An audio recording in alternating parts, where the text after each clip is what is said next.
platform was 3 feet wide, 500 feet high, and Bumpy Johnson's tomb. Wind gusts hit 70 mph, throwing the window-washing scaffold against the Empire State Building's steel and glass like a toy.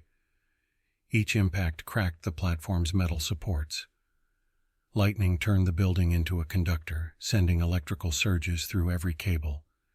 And 12 minutes away, street level waited to splatter Bumpy across Fifth Avenue. But the real betrayal wasn't the storm, or the height, or the fraying cables. It was the voice on the radio, calmly counting down his death, his own bodyguard. October 15th, 1959. 3:47 p.m. The weather forecast had called for light rain.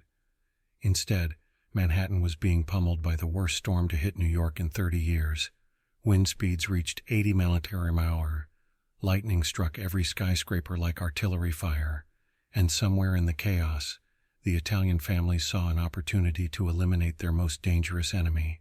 Bumpy Johnson had been untouchable for 25 years. He'd survived wars with Dutch Schultz, negotiations with Lucky Luciano, and federal investigations that had destroyed dozens of other crime figures.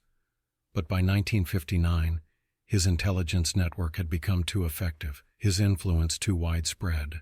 The 5 families couldn't compete with a man who knew their secrets before they made them. So they planned the perfect murder. No guns, no witnesses, no evidence. Just an unfortunate accident during severe weather. The setup had taken 3 months to arrange. First, they needed access to the Empire State Building's window washing operations. That required bribing building maintenance supervisors, union bosses, and safety inspectors. Next, they needed to guarantee Bumpy would be on the 47th floor during the storm. That meant creating a meeting he couldn't refuse. The bait was information about a federal investigation targeting Harlem's numbers racket.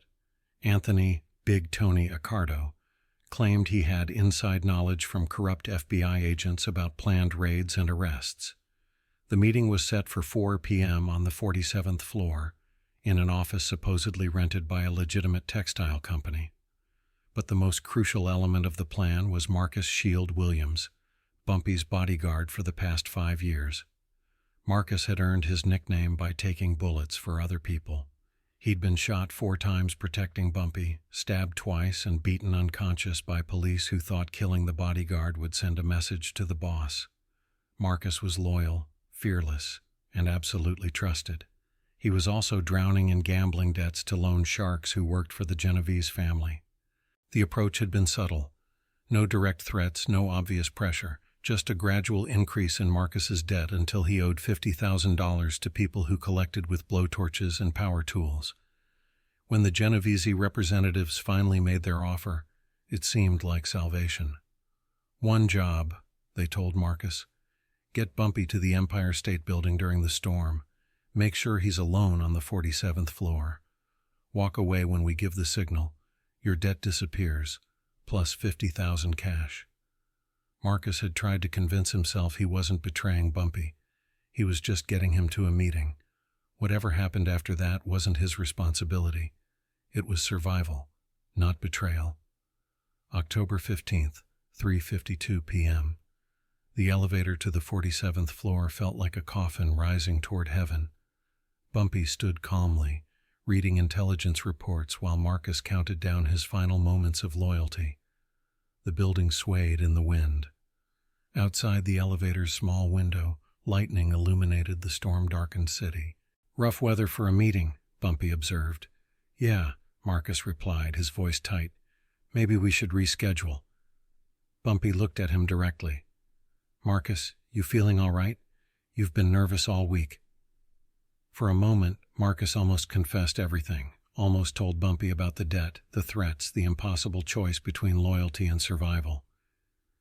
But the elevator reached the 47th floor, and the moment passed.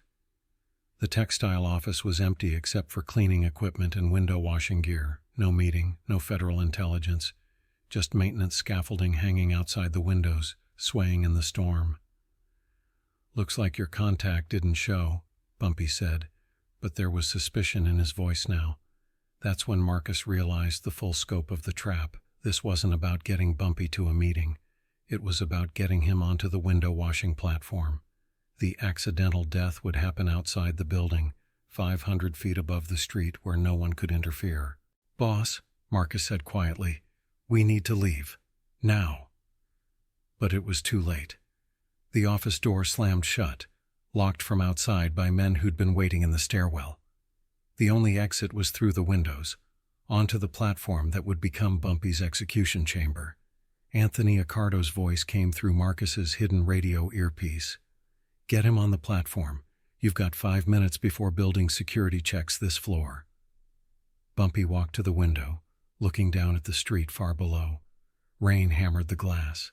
Wind made the building itself groan like a living thing. "Marcus," Bumpy said without turning around, "how much do you owe them?" The question hit Marcus like a physical blow.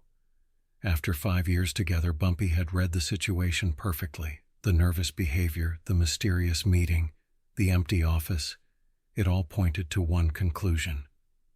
50,000, Marcus whispered. "And they promised to make it disappear if you delivered me." Marcus couldn't speak, just nodded. Bumpy turned around and his expression wasn't anger or betrayal, it was sadness. "You could have come to me. 5 years, Marcus. Did you really think I wouldn't help you? They said they'd kill my family if I didn't cooperate. So instead you decided to kill mine." The words hung between them like a death sentence, because that's what Marcus had done. Bumpy Johnson wasn't just a boss or an employer. He was family, and family didn't sell family to wolves. The radio in Marcus's ear crackled with impatience. Move him to the platform, now. But something in Bumpy's calm acceptance of the betrayal was breaking Marcus's resolve. This man had saved his life, paid his medical bills, sent money to his mother when she was sick, and Marcus was about to watch him die for $50,000. "I can't do it," Marcus said. "Yes, you can," Bumpy replied quietly. "Because if you don't, they'll kill your wife and children, and then they'll kill you anyway. I know how these people work, Marcus. There's no honor in their bargains." Lightning struck the building, sending electrical surges through the steel frame. The lights flickered. Outside, the window washing platform swayed like a pendulum, held by cables that were already starting to fray in the wind. "Get on the platform," Marcus said, his voice breaking. Bumpy nodded and opened the window. Wind and rain immediately soaked both men. The storm was deafening, drowning out everything except the radio voice in Marcus's ear. "Perfect. Once he's outside, activate the lowering mechanism. Let gravity do the rest." Bumpy stepped onto the 3-foot-wide platform. It immediately tilted under his weight, throwing him against the building's wall. The metal scaffold groaned against its support cables. 500 feet below, Fifth Avenue traffic looked like toy cars. Marcus moved to the control panel inside the office. Red button to lower the platform, green button to raise it, yellow button for emergency stop. All he had to do was press red and walk away. Instead, he pressed the radio button and spoke directly to Anthony Accardo. "He's on the platform, but I want my money first." Accardo's laugh was ugly. "You'll get paid when the job is done. Lower the platform.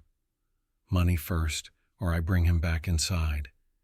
"Marcus," Accardo's voice turned deadly, "don't forget what happens to people who disappoint us." Outside on the platform, Bumpy was fighting just to stay upright. Wind gusts threw him against the building's windows every few seconds. Each impact cracked the platform's support joints. Lightning turned the entire skyscraper into a conductor, sending electrical current through the metal scaffold. But Bumpy wasn't panicking. Even suspended 500 feet above Manhattan in the worst storm in decades, he was calculating. The platform could hold his weight if he distributed it correctly. The cables were fraying, but slowly. And most importantly, Marcus hadn't pressed the button yet. "Marcus," Bumpy shouted over the wind, "whatever they promised you, I can match it." Marcus heard him through the storm and the radio static, but Accardo's voice was clearer. "Lower the platform now, or we start with your daughter." That was the threat that broke Marcus. Not money, not debt, not his own life. His daughter, 8 years old, walking home from school every day along the same route. Easy to find, easy to hurt. Marcus reached for the red button, but his hand stopped inches away, because in that moment he realized something that Accardo hadn't considered. If Marcus lowered the platform, Bumpy would die. But Marcus would still owe $50,000 to loan sharks who never forgave debt, and his family would still be targets for people who eliminated loose ends. There was only one way to really save his daughter: turn the trap around. Instead of pressing the red button, Marcus pressed the yellow emergency stop. Then he grabbed the radio and spoke loud enough for everyone monitoring the frequency to hear. "This is Marcus Williams, Shield to Bumpy Johnson. I'm broadcasting on an open frequency. Anthony Accardo of the Genovese family is attempting to murder Bumpy Johnson using building maintenance equipment as a weapon. The location is Empire State Building, 47th floor. Time is 4:07 p.m., October 15, 1959.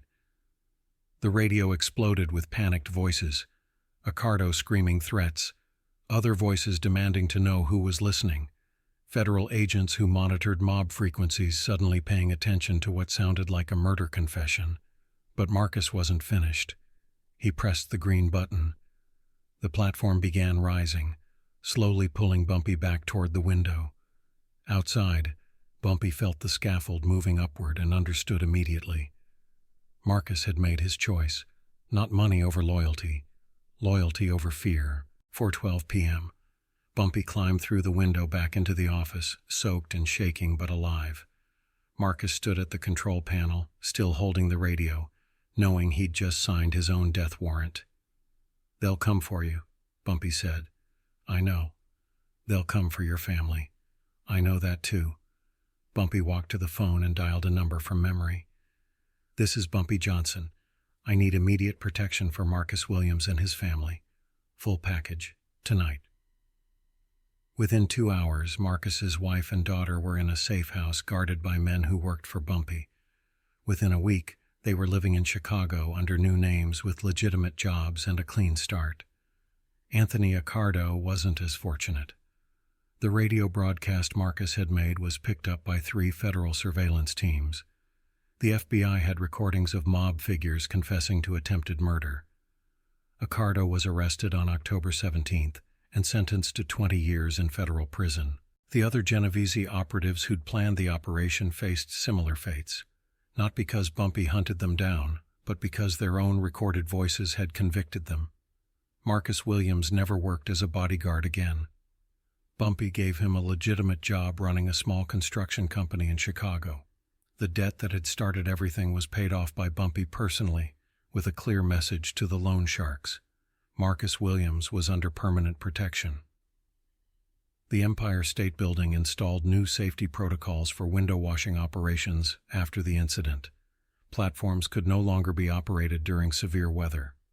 All control panels were moved to secured locations, and most importantly, background checks were required for anyone with access to the equipment. But the most lasting change wasn't mechanical, it was personal. The story of Marcus Williams spread through the criminal underworld like wildfire, not as a cautionary tale about betrayal, but as proof that loyalty to Bumpy Johnson was rewarded even when it seemed impossible. Other bodyguards, drivers, and associates who were approached with similar offers remembered what happened on the 47th floor. They remembered that Marcus had saved his family not by betraying his boss, but by staying loyal to him. And they remembered that Bumpy Johnson never abandoned his people, even when they temporarily abandoned him. October 15, 1959. A storm that was supposed to provide cover for murder instead exposed the conspiracy to federal investigators. A platform that was supposed to become a tomb became a stage for redemption, and a bodyguard who was supposed to choose between money and loyalty proved there was a third option: courage. Sometimes the most dangerous place to stand is between a man and his principles, and sometimes the safest place to stand is beside him when he refuses to compromise them. The Empire State Building still offers window washing services on clear days, but the men who work those platforms know the story of the night Bumpy Johnson almost became street pizza, and how one man's choice between fear and loyalty changed everything.